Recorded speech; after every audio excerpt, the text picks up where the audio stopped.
आप देख रहे हैं सिर्फ न्यूज, आवाज बहुजन समाज की।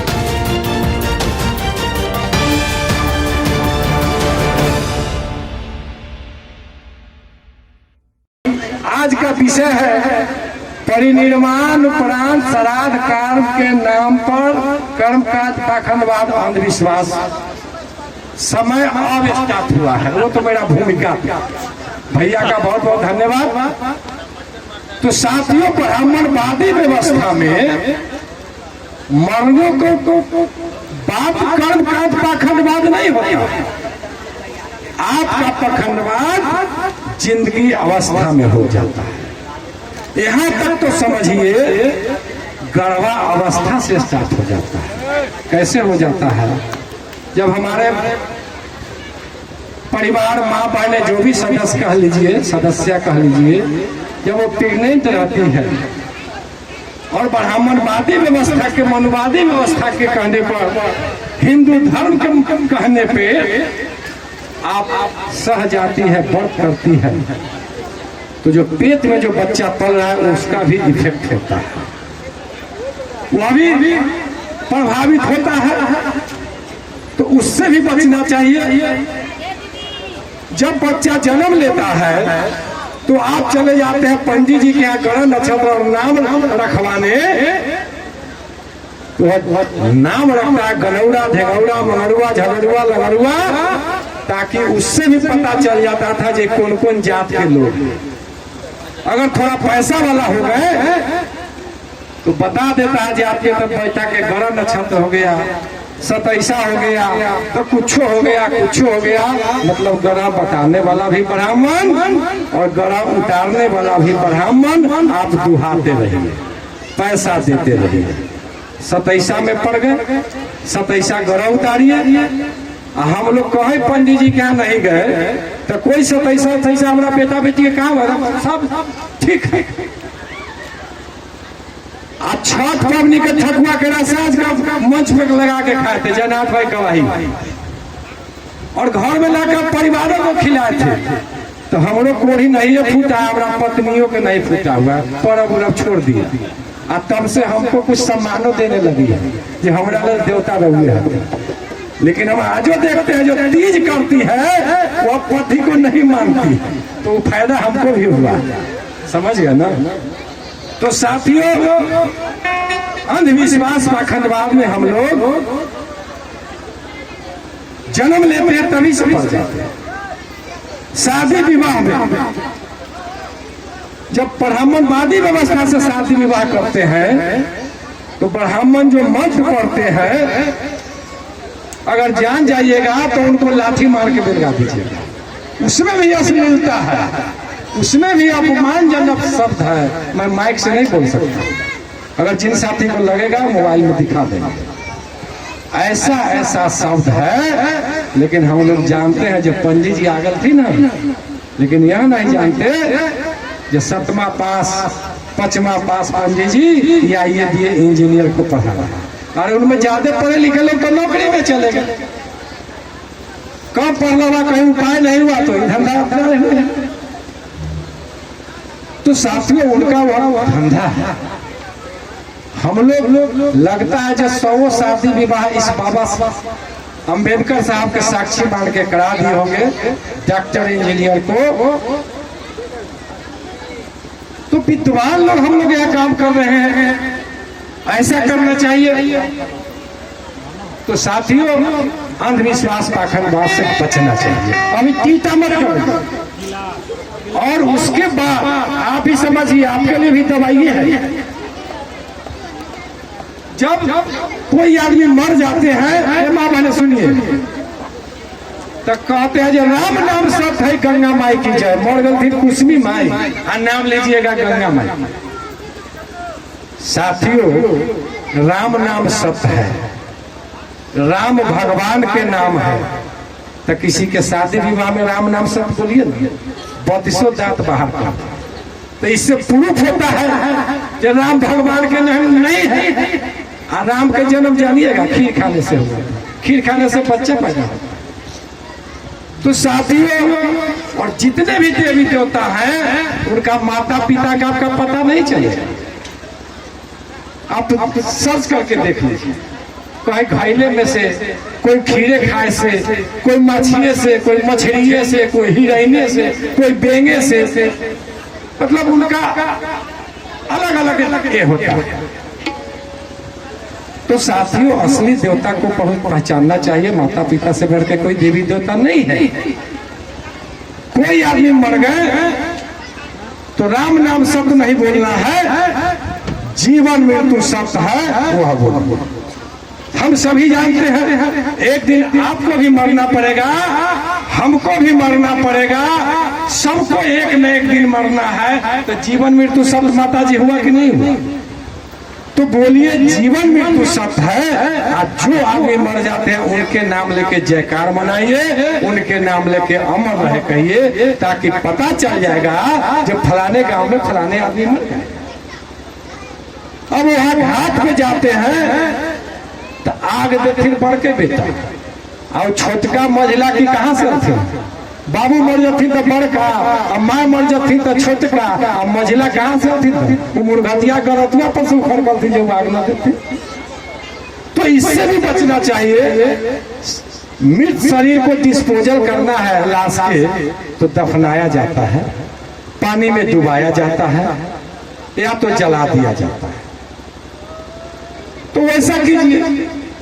अगर घाट में ले जाते हैं जलाने के लिए तो आग लेते हैं धूम से। अब 2000-5000 देख लेता है, देख के पहले ही पैसा लेता है। हाजीपुर में जाते हैं तो देखते हैं, वहां भी देते हैं। तो धूम से क्या लाग लेंगे, अपनी सलाई मारेंगे, क्या दिक्कत है? आप लोग माँ बहने ध्यान दीजिए, आप लोग भी ध्यान दीजिए। मुंह में जो आग लगाते होंगे, बेटा की कितना पाल पोस के माँ बाप जवान करते हैं, पढ़ाते लिखाते हैं, आदमी बना देते हैं। मरना जिंदगी में क्या बेटा सम्मान दिया होगा, समय पे पानी, समय पे भोजन माँ बाप को खिलाया होगा, लेकिन मरने के बाद घाट में जाते हैं तो मौध मखमना खिलाते हैं। मौध मखमना अगर जिंदगी में खिलाते तो कुछ ताकतों बढ़ जाता।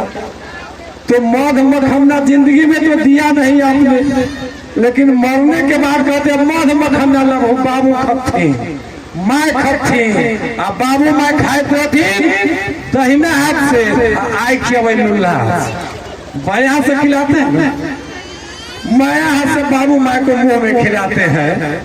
अब बान करते हैं कि नहीं करते? आप लोग बेटा को कह दीजिएगा कि हमारा मुंह में आग ना लगाई है, हमारा चिता में आग लगाई है, सब बेटा बेटी मिलकर आग लगाई, कह दीजिएगा। नहीं तो वही दशा होगा, जिंदगी में नहीं मिलेगा। अब मरने के बाद मौत मखमना से कुछ होने वाला है।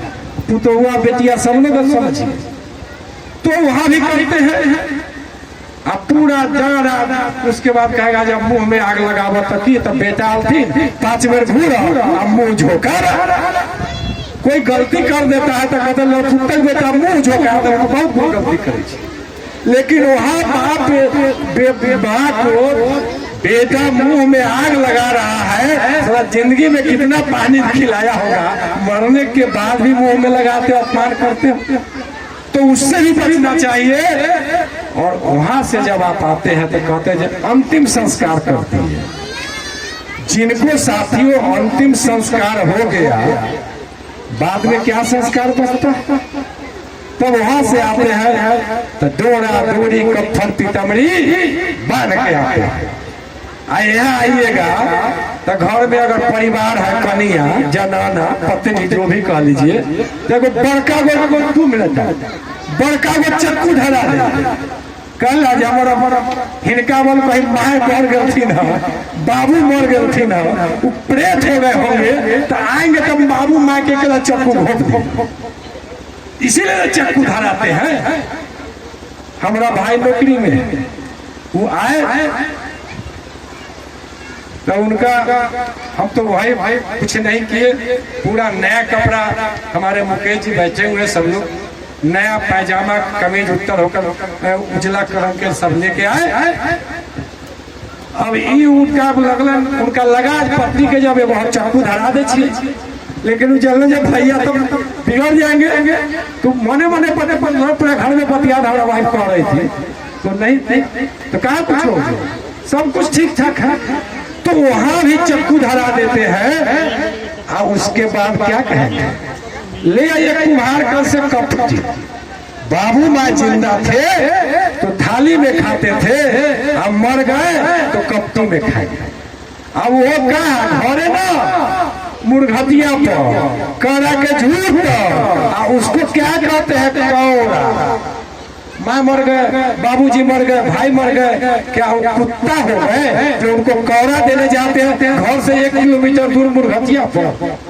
कितना अपमानजनक शब्द है, इससे बचिए।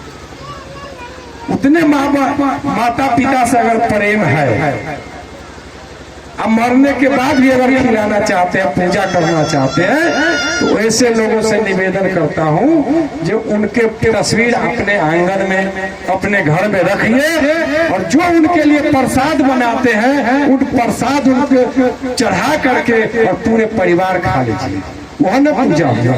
तो जाते हैं मुर्घतिया दे जाते हैं कौड़ा, तो इससे बचना चाहिए।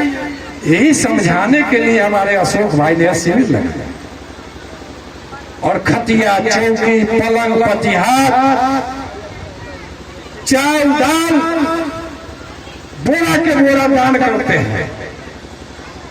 तो 1 साल से बाबू मैं खा जाएंगे, और 2 साल का साल से, तो वैसे मैं लड़का को कहता हूँ जब इतना दान देते हो बाबू माई को मिलने के लिए, तो कम से कम इलेक्ट्रॉनिक युग हो गया, 1500 वाला को सस्ता मोबाइल दे दीजिए, और बाबू से बात करते रहिए कि हाँ बाबू, हाँ माए, जो हम आपको सामान उमान भेजे पंडित जी के मार्फत आपको मिल रहा है कि नहीं मिल रहा, आपके सामान से उनका उपयोग घर में होता है। तो इससे बचिए, यह सब अंधविश्वास है, पाखंडवाद है। माँ पिता पे कुछ करना है तो गरीब गुरुआ को पढ़ने के लिए कुछ सहयोग कर दीजिए। मैंने 2 लड़का को मैट्रिक कराया अपने खर्चा से, जबकि हम लोग बीत रही वाला प्रोफेशन, और हमारे समाज के लोग जो बाबा साहब के संविधान के बदौलत नौकरी पा लिए, डॉक्टर इंजीनियर बन गए, अपने बीवी बच्चों में उजराए, वो बाबा साहब को मानते हैं। लेकिन हमारे भाई अशोक जी ने बाबा साहब को भी मानते हैं और बाबा साहब की भी मानते हैं। कोकी में अंतर है, समझ लीजिए। अभी देखिएगा जय भीम बहुत लोग कैसा बोलते हैं, जय भीम हाथ में डोरा बढ़े है, वो है बाबा साहब को। लेकिन बाबा साहब की 22 प्रतिज्ञा है, जय भीम बोलने वाले को पता नहीं है। या पता हमारे अशोक भाई को हुआ, इनके भाई के हुआ, इनके बेटा का हुआ, इनके पुतों का हुआ, इनके सगा संबंधी का हुआ, तो इन्होंने अंधविश्वास पाखंडवाद कोई गोबर गणेश का नहीं। तो पुनः भैया को आभार व्यक्त करते हुए और अंधविश्वास पाखंडवाद से आप लोग भी बचिए। मैं पुनः माँ कुसुमी रजक जी का श्रद्धा सुमन अर्पित करता हूँ। आपने हमारी बात को ध्यान से सुना, इसलिए मैं आप सभी का अभिनंदन करता हूँ, धन्यवाद देता हूँ। और पुनः मैं माँ को श्रद्धा सुमन अर्पित करते हुए अपनी वाणी को विराम देता हूँ। जय भारत, जय मूल निवासी, जय कुसुमी रजक। बहुत बहुत धन्यवाद रामलाल भैया। वीडियो को लाइक करें, कमेंट्स करें, शेयर करें और चैनल को सब्सक्राइब करें। धन्यवाद।